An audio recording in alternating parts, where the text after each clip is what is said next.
Well, furthering ties with a valued partner, Indian Prime Minister Narendra Modi extended warm welcome to visiting dignitary, the Prime Minister of Greece, Kyriakos Mitsotakis at Hyderabad House. The two leaders held productive delegation-level talks, during which productive discussions were held to enhance cooperation across various sectors and strengthen India-Greece civilizational bonds. The two sides identified new opportunities in agriculture, pharma, technology, space, startups, shipping and connectivity, defense and security as well. The two countries have formed a working group on cybersecurity, maritime security, defense manufacturing co-production possibilities, counter-terrorism cooperation and people-to-people contacts. PM Modi and his Greek counterpart also dedicated to conclude at the earliest the new initiatives on migration and mobility agreement, sports, higher education cooperation. They stressed that dialogue and diplomacy are significant to resolve conflicts. At the meeting, PM Modi welcomed Greece's interests in Indo-Pacific. He also added that Greece can be an important partner in India-Middle East-Europe Economic Corridor or IMEC. UN reforms were also discussed during the meeting. Greece Prime Minister Kyriakos Mitsotakis is on a two-day visit to India. PM Mitsotakis will be the chief guest and keynote speaker at the 9th Raisina Dialogue 2024 in New Delhi.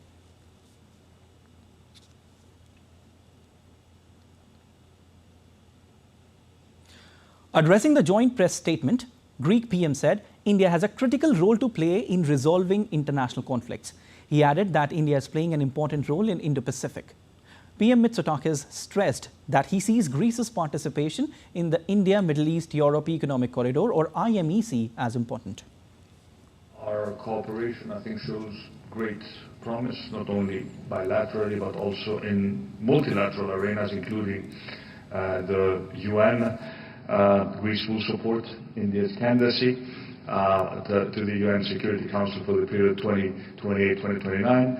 And of course, we also support and participate in the broader dialogue about reforming the UN itself in order to make it more representative of the shifting patterns of development and global power.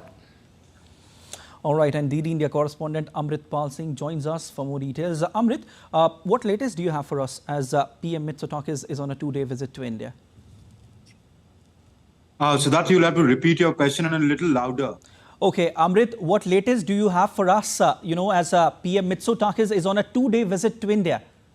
All right, so the two sides met. You know what happened in the morning. He arrived, he was given a ceremonial reception at the Rashtrapati Bhavan. And then later the two premiers went in for one-on-one talks, after which it was followed by delegation-level talks. We heard the press statements made by both the principals, where they talked about the deepening relationship. Right now, both the Greek Prime Minister and his delegation are being hosted by Prime Minister Narendra Modi here at the Hyderabad House for a banquet lunch. So later in the evening, he's the keynote speaker at the Raisina Dialogue. But most importantly, what transpired in the talks today, which lasted for, the one-on-one talks lasted for a good hour and a half, and followed by delegation-level talks, which also lasted for a considerable while, where the two sides gave their commitment to strengthening the relationship in a wide array of areas. You spoke about IMEC, that the Prime Minister spoke about. Both Prime Ministers spoke about the importance of IMEC and Greece showing enthusiasm and interest in being an integral part and an important part of that, though the Greek Prime Minister said that for that, a peace in the Middle East or in West Asia is very important. They talk about defense cooperation, defense production, cooperation in people-to-people contacts, in sports, in higher education, in the area of shipbuilding, in shipping, in maritime security, in counter-terrorism, in reform of international institutions, including the United Nations, with Greece backing India's candidature of the UN Security Council. So all these issues were discussed, Siddharth. All right, Amrit, can you give us a little more details about what transpired in the talks when it comes to infrastructure, maritime security and connectivity? Okay, on infrastructure, the two sides, as you know, IMEC or the India, Middle East, Europe connectivity project, which was launched at the sidelines of the G20, and later when the Prime Minister visited UAE last week, both the two sides agreed to a framework on that. Greece being an important country in the Mediterranean and the gateway to Europe, and India being an important player in the Indo-Pacific, and this whole trade route of looking at and the options of looking at alternative trade routes when global supply chains are increasingly under threat by international conflict as a result of international conflict. So the need for exploring building infrastructure that allows resilient, supply chains to exist and effectively deliver.